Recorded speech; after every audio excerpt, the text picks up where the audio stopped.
kasih hadiah nih, nggak apa-apa. Boleh duduk kembali ya, karena di belakang kita lihat nih pengunjung udah ada dua kakak penyelam profesional dari Siwan Ancol. Betul, wah. Oke, tapi kita lihat ya kak, sekarang baru satu nih yang Iya, nongol nih, di Kak, akuarium utama. Tapi pengunjung bisa lihat tuh di belakang juga ada gelembung-gelembung air. Ada satu kakak penyelam lagi yang akan menyusul. Banyak, Kak, Dan Dek. kita lihat nih pengunjung, kita sudah kehadiran dua kakak penyelam profesionalnya. Boleh dong kita kasih tepuk tangannya pengunjung Yeay. untuk kakak penyelam kita. Tepuk tangan katanya deh. Yeay. Lambaian tangan dulu nggak? Oke, halo kakak penyelam. Nah, kita lihat ya pengunjung, Kak Lala, kakak penyelamnya sudah membawakan ember nih. Embernya berisikan makanan. Pengunjungnya ada yang tahu nggak makanan tunjuk tangan, isinya apa? tunjuk tangan ikan. Ada selar kuning, ada ikan tongkol, dan juga ada gurita yang sudah dipotong-potong. Oh, ada Oke, gurita jadi ada katanya cukup deh. variatif ya. Ada dari ikan, ada gurita, dan juga udang. Kira-kira ada berapa banyak sih itu kak? Banyaknya nih, kalau dari satu ember itu ada 25 kg nih. Oke, Nah, 25 kilogram. karena kakak penyelam kami ini ada dua, jadi totalnya ada 50 kg. Wah, cukup banyak ya, 50 kilogram. Tapi kira-kira cukup nggak sih kak dengan ikannya gimana nih? Boleh. Boleh. Nah, Kalau gitu pengunjung mau kenal dari ikan yang besar atau yang kecil dulu? Besar. Besar kak, boleh dong kita kenalan nih dengan ikan ini. teman-teman pengunjung ada yang Yang tahu nggak besar. ikan yang bentuknya gepeng, pipi kayak cakram dan selalu tersenyum? Pari apa teri? Lalu, Pari, wah betul. Jadi ini merupakan ikan pari, pari kelapa lebih tepatnya atau Jenkins Cypress. Di mana namanya itu kayak nama buah ya, pari iya, kelapa. kok kayak nama buah kak? Kok bisa namanya ikan pari kelapa? Wah, karena bentuknya itu kayak kelapa yang dibagi dua. Karena pada bagian atas kulitnya itu warnanya abu-abu kecoklatan. Nah, untuk bagian bawah tubuhnya itu berwarna putih. Jadi seperti kelapa yang dibagi dua nih Kak Jason. Iya, mirip sih kayak kelapa ya. Betul. Oke. Nah, pengunjung bisa kita lihat ya di bagian bawah dari ikan pari terdapat mulutnya ya. Jika pengunjung lihat, kakak lihat nggak ikan pari mulutnya selalu tersenyum? Lihat dong Kak. Tapi jangan terkecoh juga nih Kak. Meskipun pari ini mukanya kelihatan kayak ramah, tapi sebenarnya dia merupakan danger fish atau ikan yang berbahaya. Kalau mau tanya deh, yang berbahaya itu di bagian tubuh mana nih dari ikan pari? Bagian ekor, betul sekali.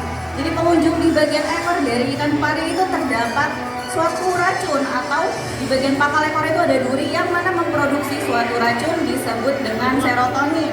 Nah, Bahaya nggak sih kak buat manusia itu? bahaya banget Kak Jason karena racun tersebut kalau terkena organ vital nih kayak dada terus bagian belakang kepala itu bisa menyebabkan kematian. Tapi kalau misalkan terkena organ gerak kayak tangan atau kaki itu bisa menyebabkan kebas-kebas, kemerahan, bahkan kelumpuhan.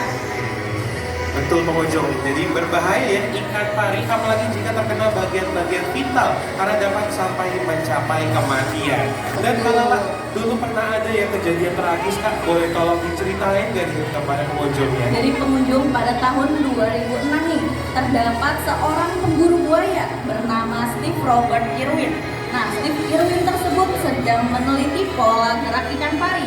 Akan tetapi saat meneliti tersebut, Steve Irwin tidak sengaja nih tertusuk di bagian dada oleh ikan pari tersebut nih Kak Jason. Nah, pas mau dilarikan ke rumah sakit, sayangnya beliau itu tidak selamat sehingga Steve Irwin dinyatakan meninggal dunia. Bahaya sekali ya kak ikan Betul, pari. bahaya banget. Jadi pengunjung, apalagi pengunjung yang sering pergi ke pantai nih harus berhati-hati ya kak sama ikan pari. Karena ikan pari ini juga pangkal ekornya terdapat duri yang mengandung racun ya kak. Betul sekali. Wah, mungkin sekarang kita berkenalan nih Kak. Ada satu reptil cantik nih tadi Kak Lala lihat. Boleh. Dia suka bawa rumahnya kemana-mana. Pengunjung ada yang tahu nggak? Ada yang tahu? Kura-kura apa penyu? Penyu atau kura-kura? Tadi Kak Lala dengar ada yang jawab kura-kura nih kayaknya. Ya. Coba yang jawab kura-kura angkat tangan. Tangan. Yang jawab penyu? Penyu. Oke, boleh dong kita kasih tepuk tangan buat yang jawab penyu. Betul ya kak, itu merupakan penyu. Betul Itu sekali. namanya apa sih kak? Penyu apa? Cantik banget. Jadi pengunjung penyu yang ada di akuarium utama kami ini merupakan penyu sisik atau hawksbill sea turtle. Hawks itu artinya elang. Jadi penyu sisik ini merupakan penyu dengan moncongnya itu kayak menyerupai paruh burung elang, yang mana fungsinya adalah untuk menjangkau makanannya nih di antara. Pengunjung ke kakak penyelam Dadah kakak penyelam. Ya, tidak mahir. Sepertinya makanannya sudah habis ya kak. Padahal makanannya banyak sekali ya. Iya nih Kak Jasa. Nah, kakak tahu tadi kenapa penyu bisa langka sih kak? Karena dari sisiknya itu nih Kak Jasa. Iya. Karena penyu sisik sendiri itu diambil dari bentuk sisiknya Boleh ke itu. tangan kak? Bentuk sisiknya itu kayak sisik ikan yang tertumpuk nih. Oke, itu kenapa namanya penyu sisik ya? Betul. Iya. Terus Karena jika pengunjung lihat nanti dari tempurung atau karapasnya itu seperti sisik yang tumpang ini. betul. Kemudian pengunjung, Kak Lala juga mau kasih tahu sedikit nih tentang perbedaan dari penyu sama kura-kura nih. Iya, soalnya tadi masih ada yang jawab pura-pura ya kak? Jadi pengunjung, kalau penyu itu tempurungnya itu namanya karapas. Nah, Iya, karapas. penyu itu dia nggak bisa memasukkan kepalanya ke dalam cangkangnya. Karena apa? Karena bagian dari tubuh penyu itu